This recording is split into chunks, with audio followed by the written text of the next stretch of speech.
One of the most famous unsolved cases in United States history is that of the hijacking by a mysterious man known as D.B. Cooper. D.B. Cooper has since become a legend portrayed in many forms of pop culture, all of which explained his story and fate. But no one knows the fate of the man that hijacked an airline in 1971, only the story that he left behind.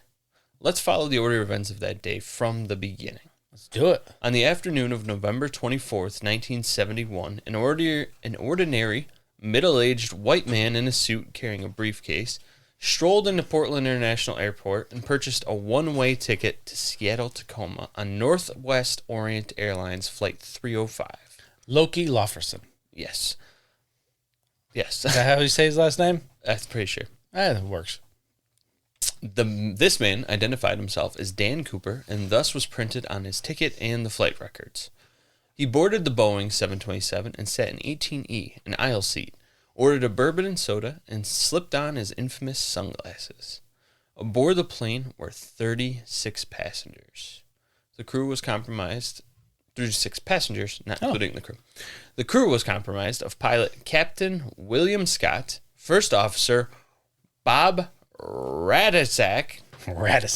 Were they compromised or comprised? Comprised. Oh, I thought you said compromised. I'm sorry. Might have. I meant comprised. I'm like, they were compromised. Shit, we have them all. They might have been. I'll get to Possibly. that in my theory. Yeah. Flight engineer H.E. Anderson and flight attendants Tina Mucklow and Florence Schaffner. I wrote Schaefer in the rest of my notes, but it's Schaffner. Florence Pugh. Hi, Florence. Bit young for you. What are you talking about?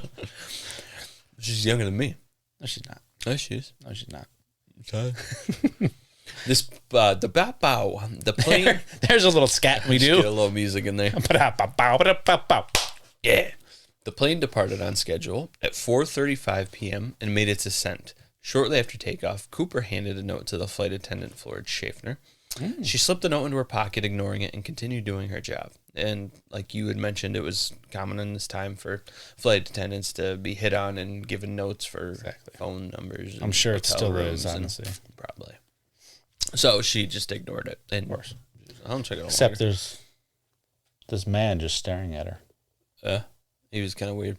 The next time she walked by, Cooper motioned for her attention and brought her close, spoke softly to her, telling her she better read the note, and warned her that he had a bomb. Bitch, read the note. She hurried to the galley, where she and the other flight attendant read the note and quickly carried the news to the pilot, who immediately alerted air traffic control to the situation. From there, follow me, air traffic control called Seattle Police. Mm-hmm.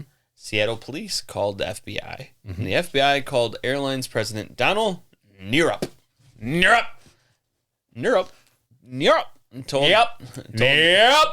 Sounds like a burp. Oh, that's my burp. I know. Nierup told the FBI that they should comply with Cooper's demands to prevent a needless tragedy and most likely bad PR. Yeah. The note was asked to be given back by Cooper, but his demands were as follows. He wanted $200,000 in cash delivered all in non-sequential $20 bills on arrival in Seattle. Yeah. He wanted 2 sets of parachutes, so that's 4 total. Yes. A fuel truck at the ready when they landed, and if his demands were not met, he would do the job. Do it. It was determined that the weight was the reasoning for the request in the bill size, because too large a bill would be less paper, if it was hundreds, and too smaller of a bill would be more weight for more paper. For what, though? For parachuting down. Oh, so he needed a certain weight is what you're saying. Yes. Okay. So he calculated all that. Yes. Too large bill, too light, and package for descent as well. Yeah. The FBI made sure to give him non-sequential bills, but they sneakily gave him ones with a serial number beginning with L. Mm-hmm. His note warned against any quote-unquote funny business. He moved over to the window seat. I want no funny business, you see? You see? None of it yet. You heard? He moved over to the window seat and requested Schaffner to sit in the aisle seat next to him. He opened up his briefcase just wide enough for her to see the wires and red-colored sticks and motioned for her to go talk to the pilot and told him to circle the air until his demands were ready. The plane approached Seattle, and on the ground, the demands were being satisfied. Parachutes were acquired from a local skydiving school. He was given 2 sets of chutes, 2 front and 2 back. The FBI radioed to the pilot, who was now circling in the air above that they were ready. Side note, none of the passengers knew this was all happening. They were just told that there was a... Oh, are you going to talk about what they were told? Yeah. Oh, okay. No, they were it's just okay, told something totally different. Go ahead. No. Okay. The pilot blamed a mechanical issue for why they were circling and not landing. So the pilot... Nope. Yeah, they said they had to fly around to empty some fuel so that there was less risk of ignition of the fuel from the electrical issue. That's Gotcha. what I read. All right. All right. So the plane landed, and as Cooper requested, they taxied over to a well-lit remote area. He had the cabin lights dimmed low and requested that the courier to the plane come alone and that no vehicles should approach the plane. Don't you fucking do it. No. But one vehicle did. It was a company car from Northwest Orient Airlines. Oh, they were going to give him a little VIP treatment. Oh. I couldn't think. Inside was an employee for Northwest Airlines. He had the money in the chutes in hand. Gotcha. Okay. Cooper then demanded attendant Tina Mucklow to lower the stairs for the handoff. Once he had his money and he had his chutes in hand, he released everyone on board except for Tina Mucklow and the 3 men who occupied the cockpit. The cake cockpit. The cake cockpit. He denied the FAA officials' request to board the plane to warn him of the punishment and dangers of air piracy. I thought that was kind of funny. Yeah, can we just board the plane just to talk to you for a I second? just want to let you know how dangerous what you're doing is. That's no? it. Okay. We'll leave afterwards. I swear we won't do any funny business. Yeah. So he denied his request, but what he couldn't deny was that the FAA official then spoke to the captain and had it read over the intercom to him. So he did have to listen. Jesus Christ. You should turn this shit off. Oh, wow, that's pretty good. It was good. He asked Tina Mucklow to explain to him the operation of the stairs to the jet, more specifically on how to open them during flight, which she said wasn't possible until he told her she was wrong. Yeah, there's actually a manual, which is kind of weird to have, but whatever. You think that they would just be trained how to do it, and they wouldn't have a manual on the plane, be like, hey, anybody could just go down there and find out. Well, what happens if something happens to the flight attendants? Fuck the flight attendant. That's a hard work. No, that's what he was trying to do. That's probably what he was trying to do. Yeah, I mean, So this was was everybody. all just a ploy. They were in on it together. That is the theory. That is the theory. Which was Mucklow, right? Yes. Yeah, okay. Yes. Mucklow.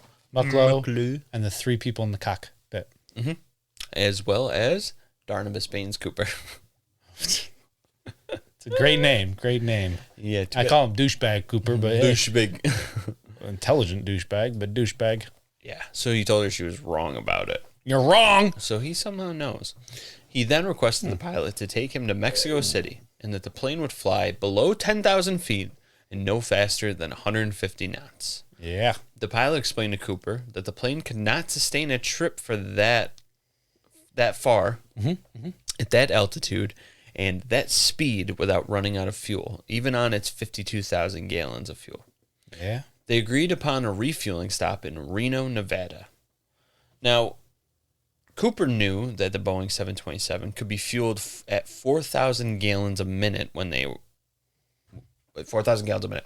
So while they were at Seattle and they were fueling up, he was quick to yell at them about the delay because he knew how long this should be taking, but it was taking too long. So he got suspicious. So he yelled at them. Oh, he's got a lot of knowledge in aviation. Exactly. Aviation. Exactly. Didn't he also... Yeah. Go ahead. Didn't he also, in his requested demands to the pilot, request that the back stairwell be down when they took off, which the pilot said that's impossible and we can't take off like that? I did For not some see reason? that. I did not see that. Maybe. But I did not see it. Once again, he knows a lot about this plane. A route was planned out to Mexico City that met his flight demands. The route would take them west of the mountain ranges as he demanded, and also below 10,000 feet and slower than 150 knots. He also requested that the cabin be depressurized so that the cabin would be equalized with the outside when he drops the stairs to jump. The plane took off from Seattle at 7:46 p.m. He requested that Tina Mucklow and the 3 others remain in the cockpit for the duration of the trip. They were unaware of anything he did within the plane behind the cockpit door because it was a sealed door shut. Right. But around 8 p.m., an alarm went off in the cockpit, warning of a door being open. The pilot asked over the intercom. The cock asked over the intercom. Say, hey, is everything all right back there? That's what he said. And Cooper... Oh, sorry. I don't know. I couldn't think of anything a cock would say. So that's okay. That is what he said. He yelled, is there anything we can do to... The pilot asked over the intercom if there was anything they could do, to which he angrily screamed, "No! Get the fuck out of here. Stop talking to me." That was the last anybody ever heard of him. At 8:24, the plane dipped slightly. The pilot assumed that this was due to the stairs being lowered. Right. He noted the location. They were 25 miles north of Portland, near the Lewis River.